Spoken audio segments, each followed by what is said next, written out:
Je l'ai déjà écrit sur mon blog, je le répète fréquemment, la météo est votre allié.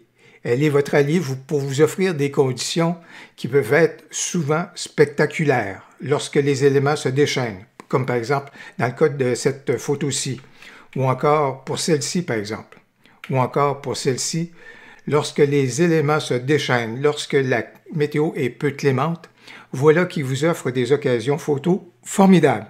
Et justement, je vous présente dans la présente vidéo une sortie photo que j'ai faite récemment au moment où est-ce que un des phénomènes météo qu'on apprécie le plus comme photographe était présent, c'est-à-dire beaucoup de brouillard. Ça donne des photos qui sont pas mal intéressantes et c'est ce que je vous présente maintenant. Si c'est votre première visite sur cette chaîne, bonjour, mon nom est Louis Lavoie, je suis l'auteur du blog et de la chaîne fairedelabelephoto.com. C'est une chaîne qui s'applique à partager avec vous des trucs, des conseils, des astuces de même que des découvertes afin que vous puissiez progresser dans le domaine de la photo. Si vous aimez des vidéos comme celle-ci, n'hésitez donc pas à cliquer sur j'aime et n'hésitez surtout pas à vous abonner. Je vois que vous vous intéressez aux techniques photo, ça tombe bien, j'ai justement plusieurs vidéos sur le sujet.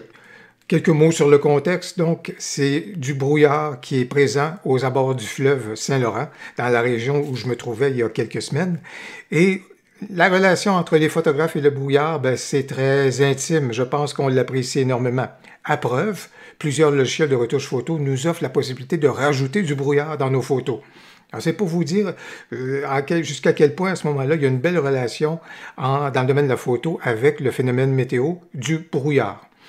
Évidemment, à ces bancs de brouillard-là qui étaient là dans ma scène, il y avait aussi le fait que quand j'ai fait ma sortie, il pleuvait de façon assez abondante, de façon assez soutenue.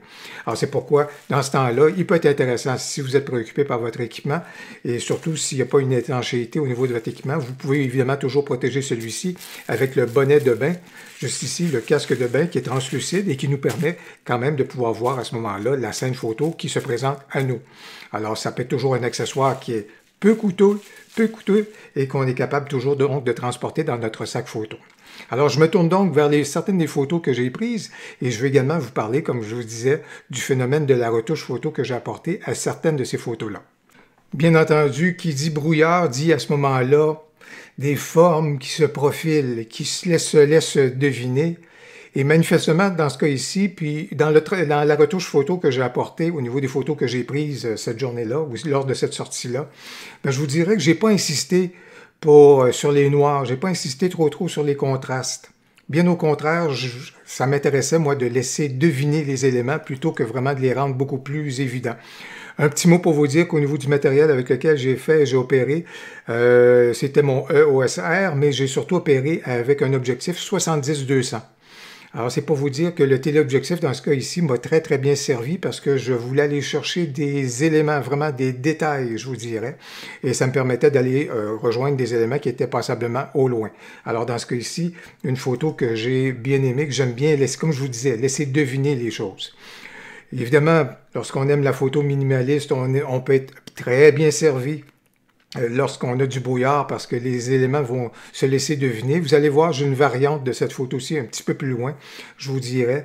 Je pourrais atténuer l'avant-plan ou le premier plan, je vous dirais peut-être, mais vous allez voir que j'ai une autre photo un petit peu plus loin là, qui va justement aller dans le sens là, de laisser encore plus les éléments se laisser deviner. Alors, le brouillard, il y a un côté un peu fantôme, je vous dirais, énigmatique. Pour ces éléments-là. Dans ce cas ici, vraiment un décor qui se prête bien, puis j'aime bien justement la façon que le brouillard nous fait découvrir les formes, et en particulier les formes de cet arbre-là, de ces arbres-là qui sont aux abords de ce bâtiment-là. Quelques couleurs qui réussissent à émerger du brouillard, à un point tel que vous le devinez bien que ça m'a inspiré un traitement au niveau de la pintographie. Alors, voilà donc le traitement que ça a pu donner au niveau de la pintographie. Si vous êtes intéressé à découvrir un peu en ce qui a trait à Topaz Studio et à la pintographie, je vous renvoie vers une vidéo dans le haut à droite à ce moment-là sur ce qu'est la pintographie. Mais comme vous pouvez voir, là, il y avait quelque chose qui était vraiment qui se prêtait, si vous voulez, à un traitement très pictural au niveau de cette photo-là. Ça allait de soi. Il y a comme le sujet était très indiqué à ce sujet-là. Dans ce cas ici, ce que j'ai trouvé intéressant, Encore une fois, c'est que le brouillard nous permet justement de prendre bien connaissance et tout ce blanc-là nous permet bien de voir les formes des arbres qui sont là. J'aime ça, ce truc-là. Et je vous dirais que ça se rapproche beaucoup d'un traitement qui est Heike, je vous dirais. Alors, au niveau des arbres, dans ce cas ici, je vais juste vous montrer un tout petit peu un élément que je travaille régulièrement et que vous connaissez bien, que pour ceux qui suivent mon traitement, c'est au niveau de la courbe de tonalité.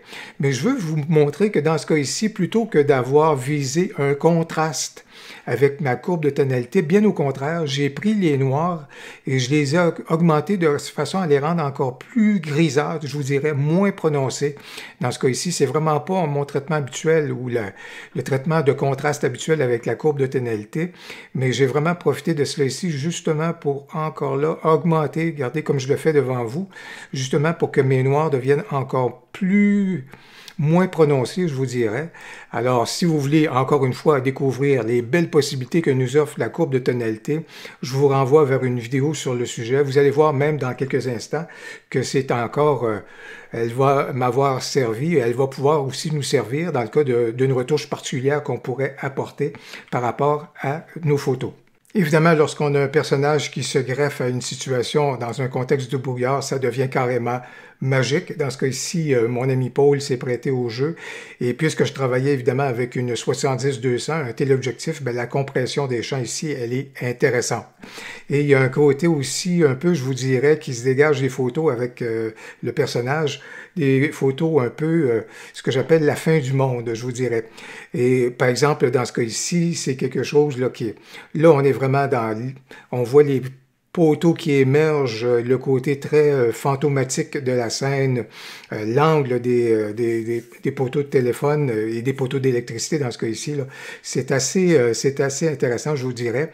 Et dans Luminar, que ce soit AI ou encore dans Luminar 4, je vous dirais que l'outil et le filtre mystique vraiment fait un bon boulot, là, qui fait quelque chose qui est intéressant pour faire sortir justement, pour faire émerger un peu plus le brouillard. Alors c'est quelque chose qui était très intéressant. Je vous dirais que je me réserve et je ne vous montre pas d'autres photos avec le personnage, avec mon ami Paul, parce que je vais me servir de ces photos-là pour d'autres vidéos, je vous dirais, dont une qui va être passablement créative. Alors, c'est pour ça qu'il y a quelque chose qui est là, mais vraiment, là, ça nous donne de la belle matière. Lorsqu'on a des nappes de brouillard comme ça nous donne de la belle matière et ça permet également beaucoup de mise en scène. Alors ça, c'est ce qui est intéressant. Tout à l'heure, je le disais qu'au niveau des arbres, j'avais la même situation, mais que j'avais exploité de façon différente. Alors, voici justement quelque chose où on a encore moins de détails que la photo précédente. Encore ici, on voit que les arbres se font deviner, mais je vous dirais que ça donne aussi la possibilité de faire quelque chose qui est très créatif, surtout lorsque vous connaissez la courbe de tonalité. Et si je me renvoie vers la courbe de tonalité, vous allez voir que dans ce cas ici, ça se prête à l'exercice et puis un peu qui est vraiment particulier. Attention, là, ça va être assez particulier, mais on va faire un effet de solarisation, je vous dirais. Alors, je vais essayer de... Oui, je vais le faire comme ça. Comme vous pouvez voir dans ce cas ici, lorsqu'on commence à inverser les noirs et les blancs avec la courbe de tonalité, ben, vous pouvez voir que ça nous amène carrément à quelque chose qui est tout à fait inusité. C'est de la solarisation et puis de la solarisation un peu négative.